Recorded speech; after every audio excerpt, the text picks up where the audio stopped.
Anda tentunya tahu saya telah menulis buku Minda CEO yang mana pada pandangan saya ada 5 minda penting yang perlu ada kepada seorang CEO: minda pengelola, minda strategik, minda pembina, minda penghubung dan juga minda pemimpin.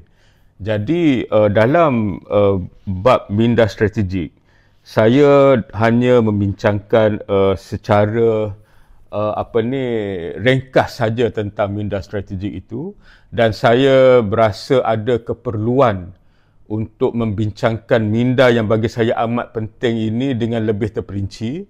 Jadi sebab itulah insya-Allah tak lama lagi buku Minda Strategik akan menemui anda. Diharapkan ianya dapat diterbitkan pada bulan November, dan ianya bukan sahaja membincangkan berkenaan dengan ciri-ciri seorang yang ada minda strategik, tapi saya juga membincangkan berkenaan dengan pembinaan strategi sebuah perniagaan, apakah proses-proses yang perlu dilakukan, cabaran-cabaran yang kita hadapi dalam melaksanakan strategi, dan bagaimana kita nak menilai pencapaian strategi yang kita harapkan itu. Jadi seperti biasalah, buku saya biasanya membincangkan topik-topik penting secara kasar. Ianya bukanlah buku yang menjadi yang terbaik berkenaan dengan strategi, tapi ianya akan membantu anda untuk memberi kefahaman berkenaan dengan pembentukan strategi dalam perniagaan, isu-isu praktikal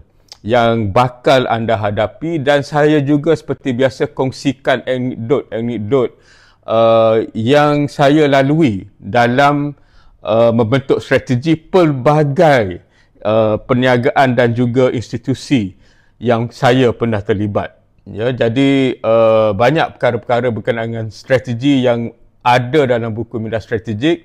Jadi saya harap apabila buku itu keluar kelak, jangan tunggu lama-lama beli buku Minda Strategik, sebab kita dah nak masuk akhir tahun, kita nak kena rancang untuk tahun 2026, dan saya berharap buku Minda Strategik yang bakal keluar ini akan membantu anda untuk membentuk strategi perniagaan dengan cara yang lebih mantap.